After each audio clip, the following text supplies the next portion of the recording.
신앙 고백 같이 드리시겠습니다. 나는 전능하신 아버지 하나님 천지의 창조주를 믿습니다. 나는 그의 유일하신 아들 우리 주 예수 그리스도를 믿습니다.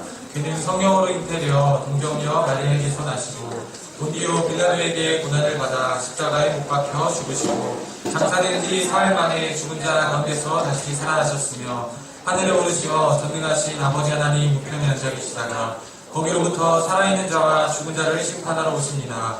나는 성령을 믿으며 거룩한 공교회와 성도의 오늘도 주님의 성소에 오신 여러분을 진심으로 환영하고 축복합니다. 이 시간 앞뒤 친구 선생님들과 함께 서로 사랑하고 축복합니다. 인사하시겠습니다.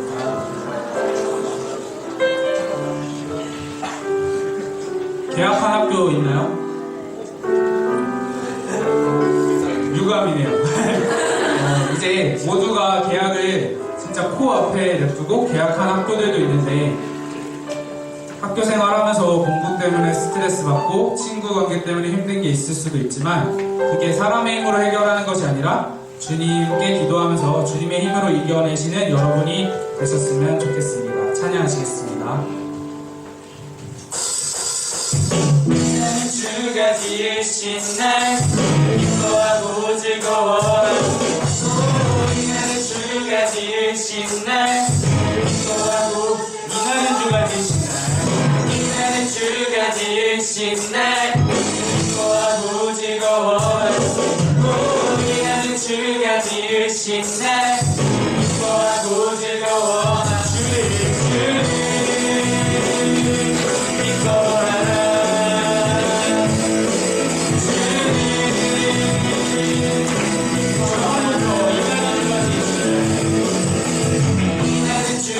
지으신 날 기뻐하고 즐거워하세 우리 나는 주가 지으신 날 기뻐하고 즐거워 주를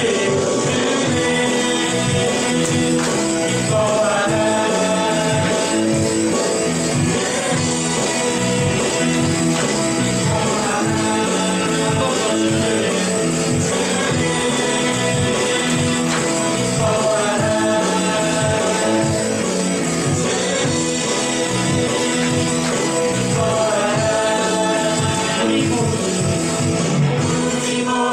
주님 앞에서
구원주시는 주님 도시하시는 소망 구원주시는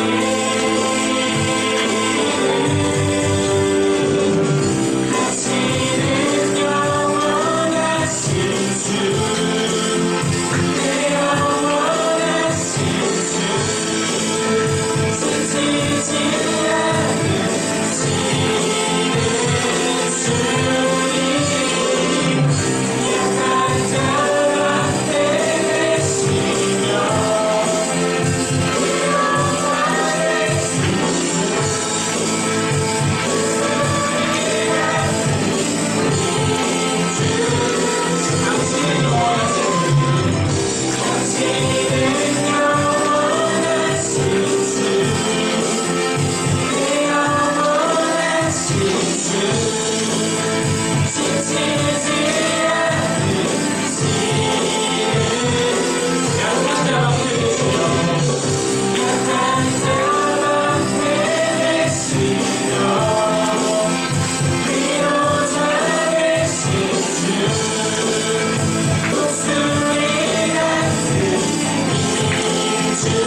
사랑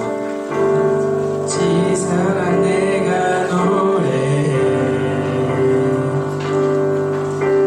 아버지 은혜 내가 노래해 그 사랑 변함없으신 거짓 없으신 성실하신 그 사랑 사랑할 때 꺾지 않으시는 꺼져가는 등불 끄지 않는 그 사랑 변함없으신 거짓 없으신 성실하신 그 사랑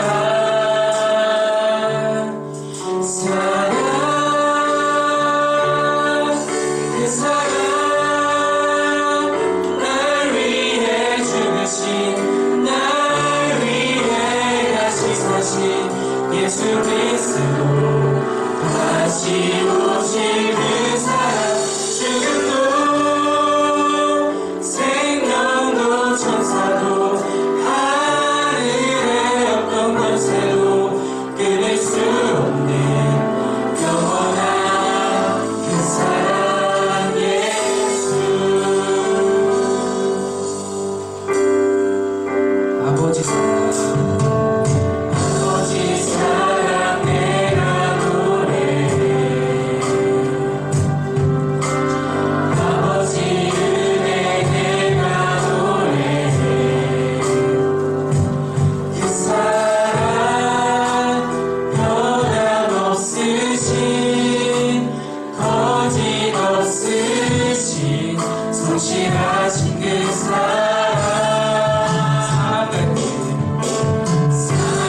때 꺾지 않으시고 꺼져가는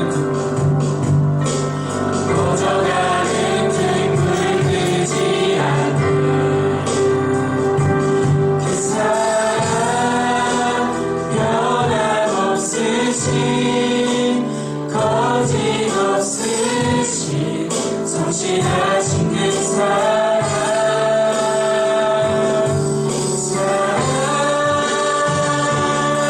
그 사랑 날 위해 죽으신 날 위해 다시 사신 예수 그리스도 다시 오실 그 사랑 죽음도 생명도 천사도 하늘의 어떤 것도 끝낼 수 없는 영원한 그 사랑 그 사랑 그 사랑 날 위해 죽으신 날 위해 다시 사신 예수 그리스도 다시 오실 그 사랑 생명도 천사도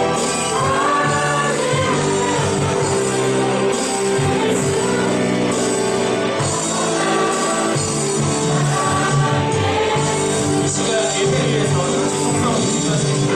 하나님 감사합니다. 오늘 예배 불러주시고 여전히 임할 수 있는 시간이 주님 감사합니다. 하나님을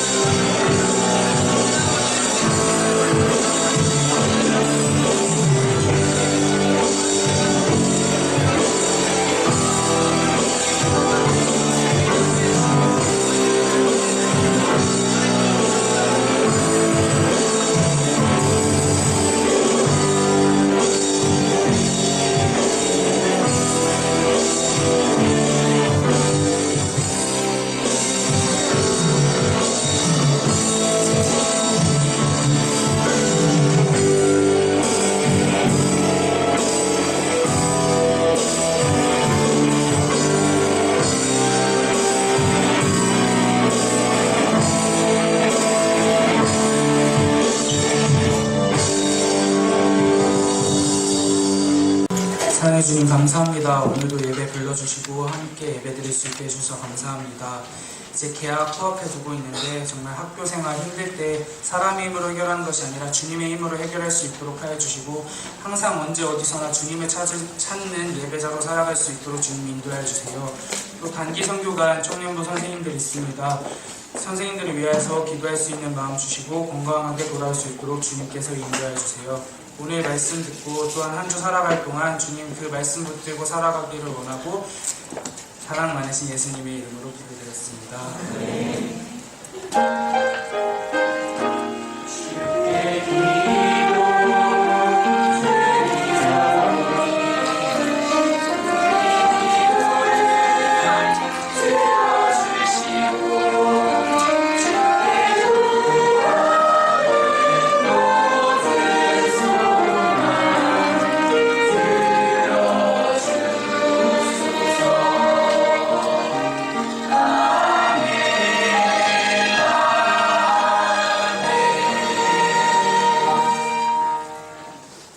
우리에게 주신 말씀은 로마서 12장 1절부터 2절입니다. 그러므로 형제들아 내가 하나님의 모든 자비하심으로 너희를 권하노니 너희 몸을 하나님이 기뻐하시는 거룩한 산재물로 드리라. 이는 너희가 드릴 영적 예배니라. 너희는 이 세대를 본받지 말고 오직 마음을 새롭게 함으로 변화를 받아 하나님의 선하시고 기뻐하시고 온전하신 뜻이 무엇인지 분별하도록 하라.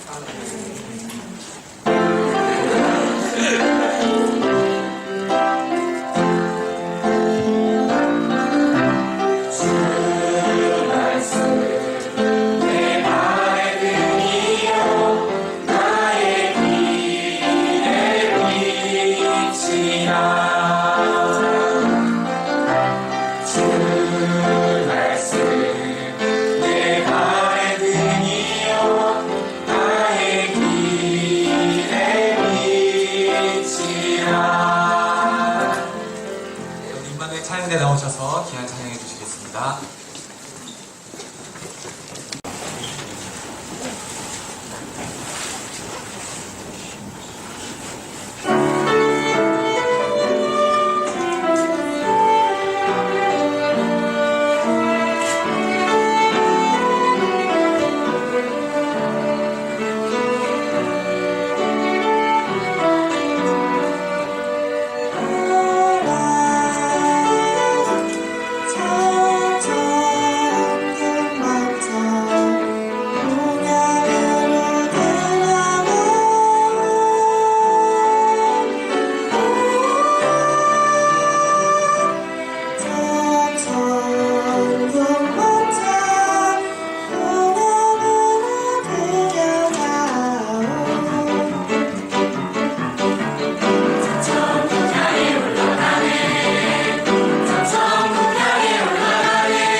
중간부터 여러분들이 박수로 호응을 너무 잘해주시는 거예요.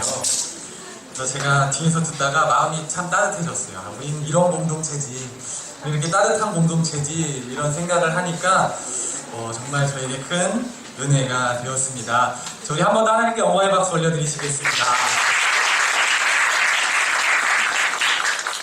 할렐루야. 예배 나오신 여러분들을 주님의 이름으로 환영하고 축복합니다. 자, 이 시간 주위 분들과 눈으로 인사하시고 오늘은 내 자신한테 인사하겠습니다. 주위 분들이랑은 눈으로만 인사하시고 내 마음에 손을 한번 얹어보세요. 내 마음에 이렇게 손을 얹으시고 오늘 인사할 때 내 자신한테 인사하는 거예요. 이렇게 인사해 보겠습니다. 마음아 부탁해. 이렇게 인사해 보겠습니다. 마음아 부탁해. 여러분이 말씀 듣는 이 시간 내 마음이 다른 곳에 있지 않고 온전히 주님 말씀에 있기를 소망합니다. 아멘. 말씀을 듣는 가운데 놀라운 하나님의 역사가 일어나시길 소망합니다. 여러분, 수련회가 끝난 지 2주가 되었습니다. 여러분, 수련회 때 은혜를 잘 간직하고 계시나요? 아니면 작년 수련회나 내가 은혜 받았던 적들을 떠올리셔도 좋습니다. 여러분, 수련회나 이런 말씀 집회나 여러 이런 은혜를 나누는 곳에 가면 이런 말을 참 많이 하곤 합니다. 은혜 받는 것도 참 중요하지만 받은 은혜를 잘 간직하는 것이 더 중요하다라는 이런 말을 참 많이 해요. 여러분, 내가 경험했던 그 은혜들을 지금 잘 간직하고 계십니까? 여러분 어떠세요? 물음표입니까? 힘들어도 시험을 망쳐도 여러분 이런 것들 꼭 기억하시기를 바랍니다. 여러분, 내가 그 은혜를 잘 간직하고 있는가 생각해보면 그 은혜를 지키고 지속시키기가 내 삶에 수련회 때 받은 은혜 가지고 살아가는 것이 참 힘들다라는 것을 우리는 삶의 경험을 통해서 금방 알 수 있습니다. 여러분, 우리가 이런 것들을 머리로 아는 것보다 더 중요한 것은 그렇게 지켜서 사는 것이 중요합니다. 누군가 여러분들에게 찾아와서 예수님이 누구냐고 물은다면 하나님의 아들입니다. 예수님은 우리의 구원자입니다. 이렇게 반사적으로 쉽게 이야기할 거예요. 교회 다니세요? 이렇게라고 물어보면 반사적으로 네, 저 예수님 믿어요. 이렇게 아마 얘기할 것입니다. 자, 그런데 교회 다니는 사람이 어떻게 살아야 하는지 우리가 머리로는 잘 알고 있지만 그렇게 사라지지 않는 것이 우리의 모습이라는 것입니다. 오늘 이 시간 하나님께서 우리에게 원하시는 것은 우리가 이 교회 다니는 자로서 살아가는 것, 그 십자가의 복음을 아는 것이 아니라 화려한 우리의 믿음의 고백보다 복음으로 살아가는 것 그 자체일 것입니다. 빌립보서 1장 27절 말씀에 보면 이렇게 이야기합니다. 오직 너희는 그리스도의 복음에 합당하게 생활하라. 이는 내가 너희에게 가보나 떠나 있으나 너희가 한 마음으로 서서 한 뜻으로 복음의 신앙을 위하여 협력하는 것과 라고 이렇게 이야기해요. 바울은 상반절에서 너희는 그리스도의 복음에 합당하게 생활하라 이렇게 이야기를 합니다. 여러분, 그렇다면 우리가 복음에 합당하게 생활한다는 것이 무엇일까요? 복음대로 살아간다. 되게 막연한 것 같아요. 자, 사도 바울은 오늘 로마서 시작하는 12장부터 로마서가 끝나는 16장까지 복음에 합당한 삶을 사는 것이 무엇인지에 대해서 잘 설명해 주고 있습니다. 우리가 정말 십자가의 복음을 받았다면, 그것을 정말 믿는다면 그대로 살아가야 한다는 것을 권면하고 있습니다. 오늘 말씀의 1절입니다. 본문의 1절 말씀입니다. 띄워주세요. 자, 제가 읽어드리겠습니다. 그러므로 형제들아, 내가 하나님의 모든 자비하심으로 너희를 권하노니 너희 몸을 하나님이 기뻐하시는 거룩한 산 제물로 드리라. 이는 너희가 드릴 영적 예배니라. 이렇게 사도 바울이 이야기합니다. 자, 상반절에 보면 사도 바울은 먼저 우리의 몸을 하나님께 산 제물로 드리라 이렇게 이야기합니다. 다시 말하면 자신의 몸, 우리의 몸을 하나님의 것이라 여기고 살라는 것을 사도 바울은 말하는 것이에요. 여러분, 제물이 무엇이에요? 제물이 무엇일까요? 국어 사전을 찾아보니까 이런 뜻이 있어요. 여러 희생을 시키기 위해 드리는 대가나 가치 이런 뜻도 있지만 제사를 지낼 때 드리는 이런 표현이 나와요. 국어 사전에 보면. 자, 그렇다면 여기서 살아있는 재물, 산 재물로 너희 몸을 하나님께 드리라고 사도 바울이 이야기했습니다. 살아있는 재물이라는 뜻이지요. 자, 재물은 원래 살아있는 양과 염소나 비둘기 등을 죽여서 각을 뜨고 피를 다 뽑아내는 상태에서 하나님 앞에 불로 태워서 제사로 드리곤 했습니다. 그것이 재물이에요. 그래서 구약시대 때 재물을 보면 재물은 살아있을 수가 없어요. 재물은 다 죽은 것입니다. 그런데 사도 바울이 말하는 산 재물이 그럼 무엇일까? 재물은 살아있을 수가 없는데 재물이면서 여전히 살아있다는 것을 보면 우리가 하나님께 재물로 바쳐졌는데 우리가 여전히 살아있다라는 것을 말하는 것입니다. 여러분, 이 산 재물, 이것을 떠올릴 때 우리가 가장 많이 생각하는 성경 본문이 아브라함과 이삭의 이야기입니다. 아브라함이 100세 때 얻은 아들 이삭은 여러분과 같은 청소년기, 17, 18이라고 말하는 학자들도 있고 아니면 30살이 넘은 장정이라고 이야기하는 학자들도 있어요. 어쨌든 중요한 것이 무엇이냐면 견해는 다르지만 동일한 것은 이 이삭이 하나님 앞에 아브라함이 이제 아들 이삭을 제물로 바치라고 말씀을 하셨어요. 그래서 아브라함이 이삭을 데리고 모리아산으로 올라가서 이삭을 드리려고 할 때 동일한 것은 이삭은 늙은 아브라함보다 힘이 더 세서 그 나를 죽이려 하는 아브라함을 떠나서 도망칠 수 있었다라는 것입니다. 그런데 아브라함은 믿음으로 아들 이삭을 하나님 앞에 산제물로 바치고 이삭은 그에게 순종했다라는 것입니다. 여러분, 이 이야기의 끝은 어떤가요? 하나님이 이삭을 살려주시고 더 큰 복을 이 아브라함과 이삭과 그의 아들 야곱, 요셉 이렇게 그의 가문에 더 큰 축복을 주셨다라는 것입니다. 여러분, 살아있는 재물은 살아있는 죽음이라는 것을 뜻합니다. 이것은 바울이 앞서 로마서 6장에 이야기했던 것처럼 나는 십자가에서 주님과 함께 죽었다라는 것을 말합니다. 여러분, 주의 손에 나의 손을 포개고 라는 찬양이 있어요. 우리 찬양대에서도 몇 번 불렀던 찬양인 것 같은데 그 찬양의 후렴을 보면 가사가 이러합니다. 주의 손에 나의 손을 포개고 주의 발에 나의 발을 포개어 나 주와 함께 죽고 또 주와 함께 살리라. 영원토록 주 위에 살리라. 주 위에 살리라. 이것이 주의 손에 나의 손을 포개고 찬양 가사입니다. 여러분, 이 찬양이 바로 십자가의 복음으로 사는 것입니다. 예수님을 믿는 사람들은 자신을 하나님께 완전히 바쳐서 살았다고 하지만 죽은 사람들입니다. 그렇지만 또 반대로 죽었다고 하지만 살아있는 자의 삶을 살아가는 사람들이 바로 예수님을 믿는 사람들이라는 것입니다. 이렇게 사는 것이 진정한 예배다라고 사도 바울이 이야기합니다. 자, 이것은 예배하는 우리가 깊이 새겨야 할 말씀입니다. 우리가 산제물로 하나님 앞에 드려지는 것, 그렇게 살아가는 것이 하나님 앞에 드리는 정말 참된 예배다라는 이 말씀을 여러분, 우리는 꼭 깊이 새겨야 한다라는 것입니다. 예배에 대해서 우리가 또 많이 들었던 성경 구절이 있습니다. 바로 요한복음 4장 23절 말씀입니다. 아버지께 참되게 예배하는 자들은 영과 진리로 예배할 때가 오나니 곧 이때라. 아버지께서는 자기에게 이렇게 예배하는 자들을 찾으시느니라. 많이 우리가 들었던 성경 본문입니다. 여러분, 하나님께서는 아버지께 참되게 예배하는 자를 찾으신다라고 이렇게 말씀하셨어요. 그렇다면 하나님이 찾으시는 예배자는 어떤 사람일까요? 여러분, 하나님이 찾으시는 예배자는 어떤 모습일까요? 어떤 사람이 바로 하나님이 찾으시는 예배자일까요? 여기 앉아있는 우리가, 몸만 이곳에 와 있는 우리가 정말 참된 예배자일까요? 아니에요. 하나님이 찾으시는 합당한 예배는 자신의 몸을 하나님께 산 제물로 바치는 사람이 참된 예배자라는 것입니다. 그러니까 삶의 모든 영역에서 자신의 몸을 하나님의 것으로 여기며 살아가는 사람이 참된 예배자라는 것이요.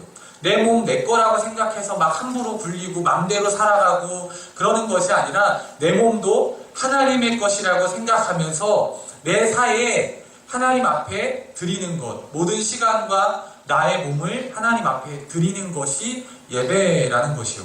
그렇게 살아가는 사람들을 하나님께서 찾는다라고 이렇게 이야기를 합니다. 여러분, 저는 목사의 가정에서 태어나서 어릴 때부터 예배를 참 많이 드렸습니다. 어린이 예배를 시작할 때는 항상 이런 찬양을 불렀어요. 우리가 나 주님의 기쁨 되게 원하네 찬양하고 예배를 시작하는 것처럼 제가 어렸을 때 이 어린이 찬양을 부르면서 항상 예배를 시작했는데 아마 이 찬양을 아시는 분들도 계실 것 같아요. 가사 띄워주세요. 바로 이런 찬양입니다. 여러분 아세요? 제가 한 20년 만에 다시 용기 내서 한번 불러보겠습니다. 예배 시간에 떠드는 아이 예수님이 보시면 뭐라 하실까. 예배 기도 시간에 장난꾸러기 예수님이 보시면 뭐라 하실까. 아니 안 돼요. 예수님이 화내실 거야. 우리 모두 조용히 성경 말씀 잘 들을래요. 신경 많이 들으면 잘안 되는데 여러분 이 찬양을 항상 부르고 예배를 드렸어요. 많은 분들 이 찬양을 아시는 분들도 계실 거예요. 항상 어려서부터 이 찬양을 부르면 예배가 시작되는 겁니다. 그러니까 여러분 이 찬양을 불렀던 제게 예배 잘 드리는 기준이 무엇이었을까요? 졸지 않은 것. 또 뭐예요? 이 찬양의 가사처럼 떠들지 않은 것. 또 기도 시간에 어떻게 하는 거요? 장난치지 않은 것. 어려서부터 저에게 있어서 예배 잘 드리는 기준은 이것이었습니다. 예배 잘 드리는 기준은 떠들지 않고 장난치지 않고 기도할 때 어떻게 해야 돼요? 두 눈을 꼭 감고 기도해야 돼요. 이게 저에게 있어서 예배 잘 드리는 기준이었습니다. 여러분 이 가르침이 나쁘다는 것이 아니에요. 이것도 예배 잘 드리는 기준이 되겠지요. 그런데 정말 예배를 잘 드리는 것이 무엇인지 그 진정한 의미에 대해서 생각하지 않았던 것 같아요. 그렇기 때문에 잘 배우지 못하니까 중고등학교에 올라가니까 예배 잘 드리는 기준이 점차 바뀌게 됩니다. 어떻게 바뀝니까? 여러분 중고등학생 되면 뭐가 생겨요? 핸드폰이 생겨요. 예배 잘 드리는 기준이 어떻게 바뀌어요? 장난치지 않고 떠들지 않는 것에서 어떻게 바뀌어요? 핸드폰 하지 않는 것으로 자연스럽게 바뀝니다. 고등학생으로 올라갔어요.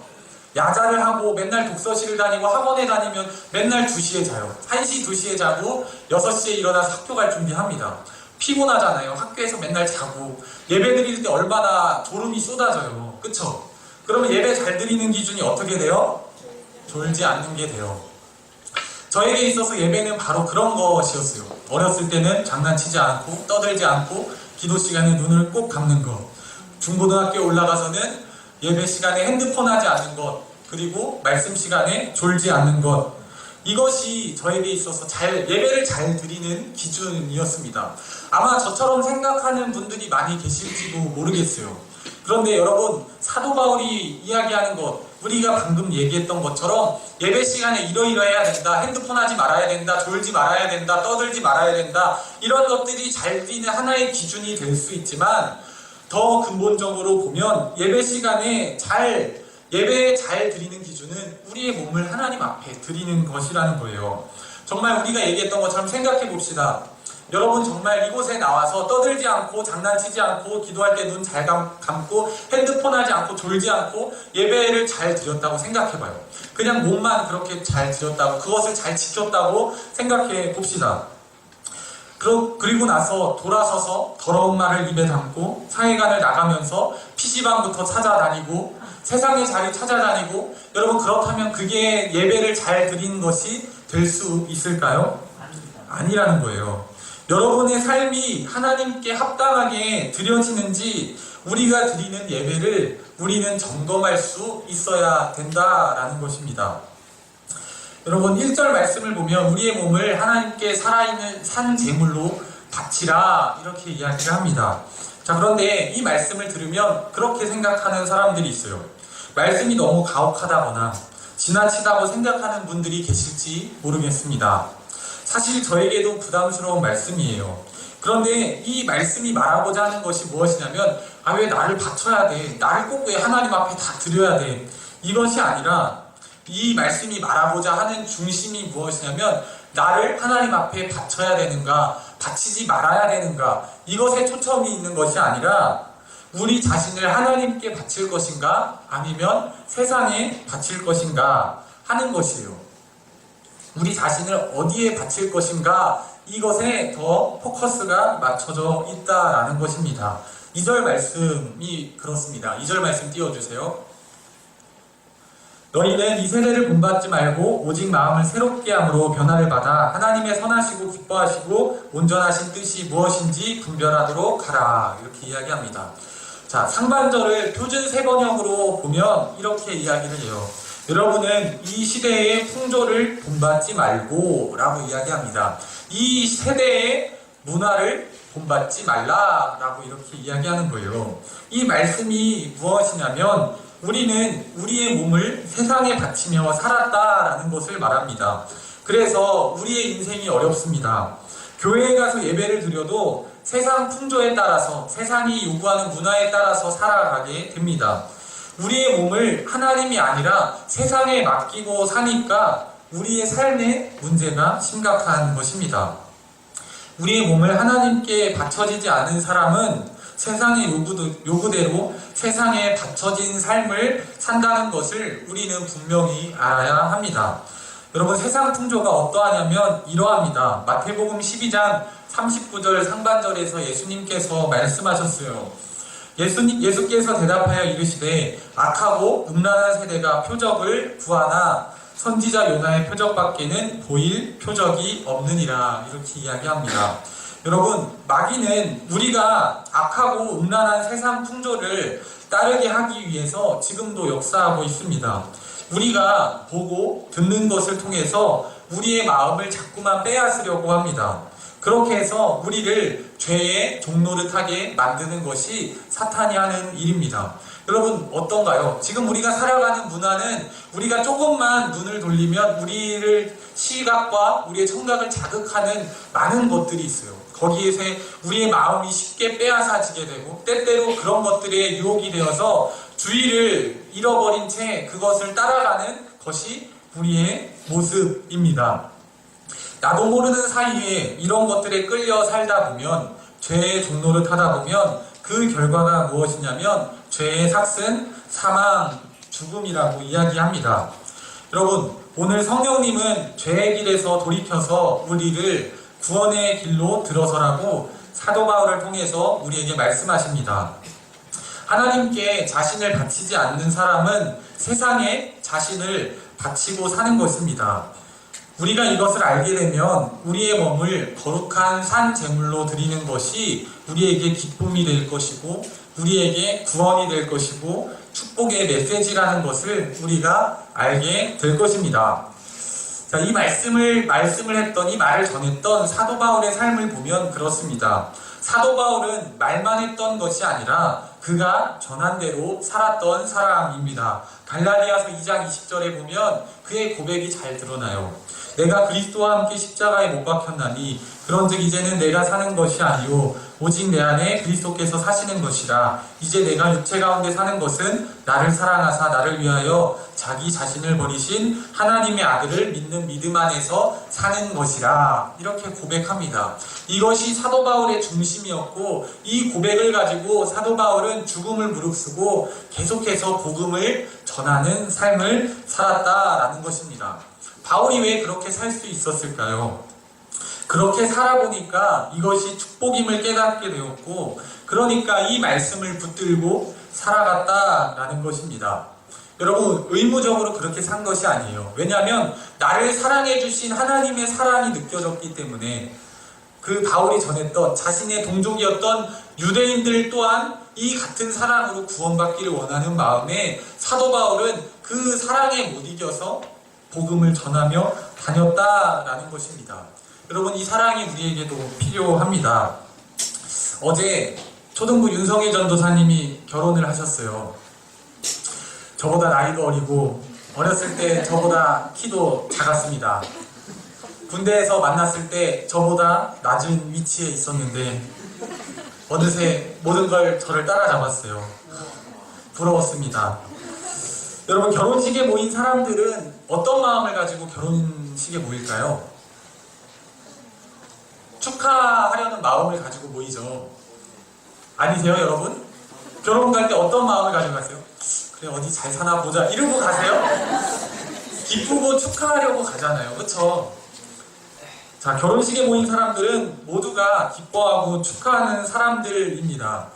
자, 하지만 사실 30년, 40년 차 부부들이 우스갯소리로 하는 것처럼 결혼은 인생의 무덤이다 이렇게 이야기하는데, 결혼식은 축하받고 기쁜 자리이지만 사실 결혼이 무엇이냐면 자신을 배우자에게 완전히 바치는 행위가 결혼식이에요.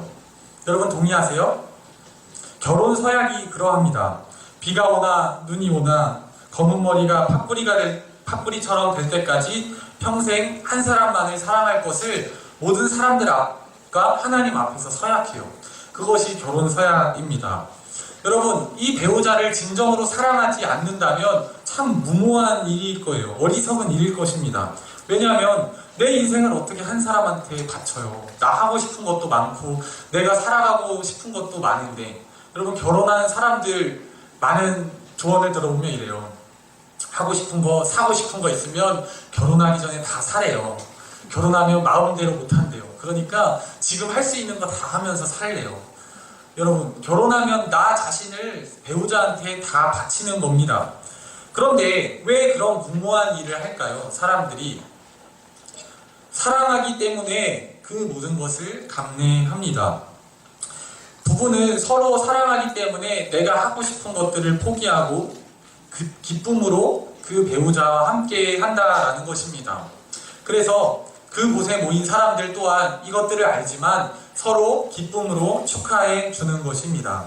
여러분, 하나님께 산 제물로 드리라는 것도 마찬가지예요.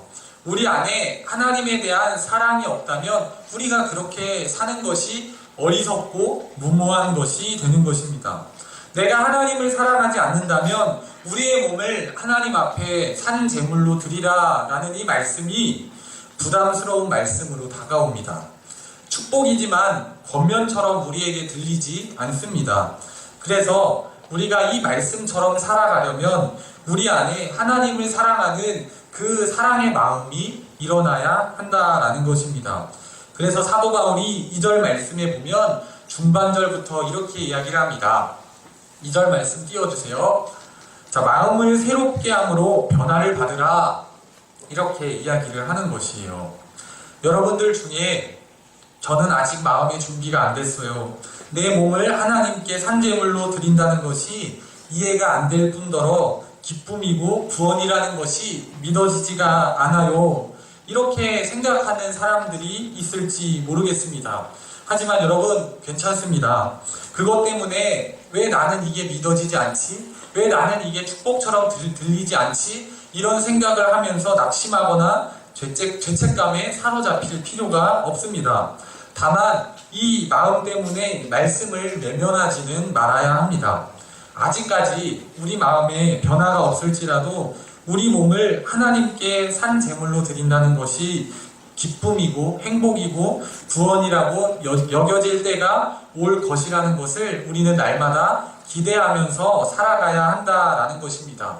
여러분, 우리가 정말 그 마음을 가지고 살아갈 때 그렇게 될 것입니다. 왜냐하면 하나님께서 우리의 마음을 만져주시면 그렇게 되기 때문입니다. 에스겔서 36장 26절 27절에 이렇게 이야기합니다.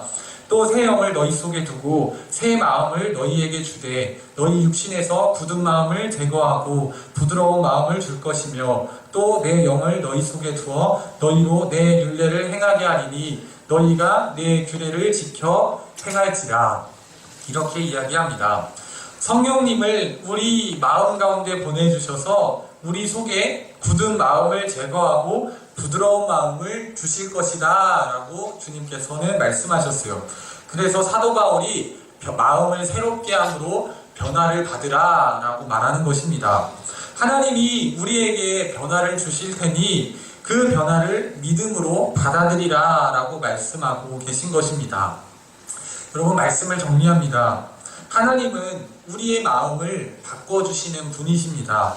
그러나 우리가 가만히 있으면서 마음의 변화만 오기만을 기다리면은 안 됩니다. 우리가 세상만을 바라보고 사는데 하나님이 우리의 마음을 바꾸실 수 없습니다.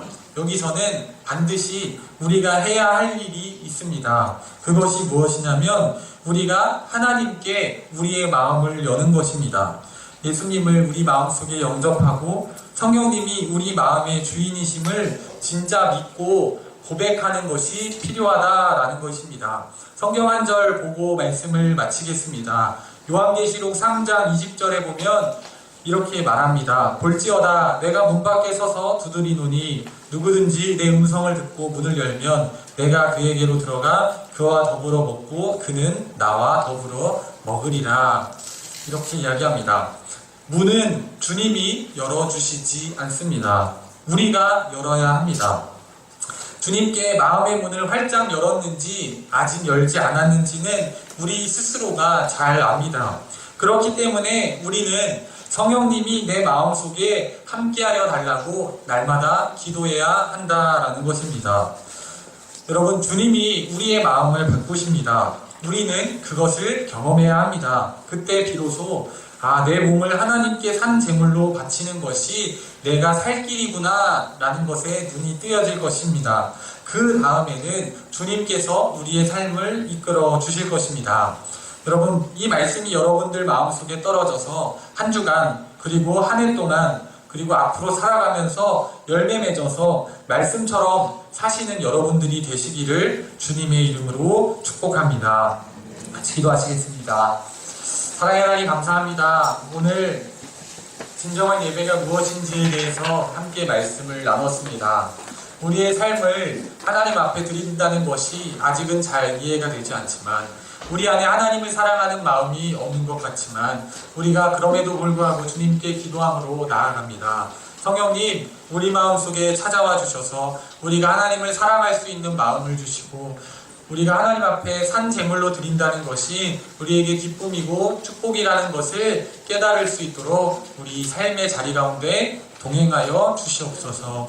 감사드리며 예수님의 이름으로 기도드렸습니다. 아멘.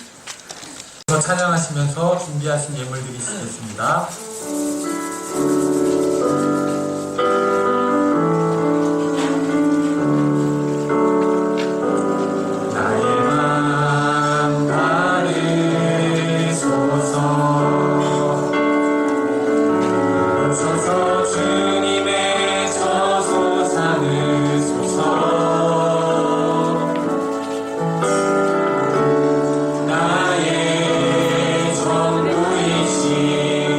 주여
인도하시겠습니다.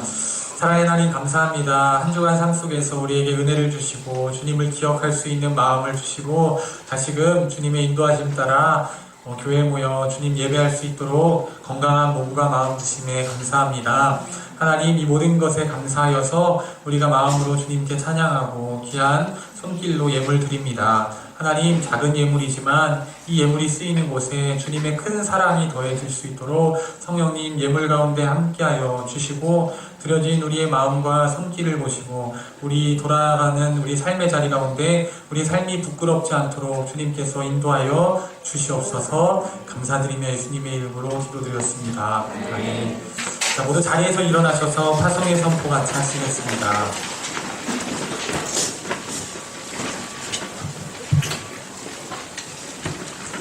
사랑하는 여러분, 복음을 들고 세상에 나가 그리스도의 평화를 심으십시오. 아멘. 자, 마지막 시간에 하루의 찬양입니다. 여러분, 세상 자리에서 복음을 심는 사랑하는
사람들이 주신 주기도문 같이 하시겠습니다.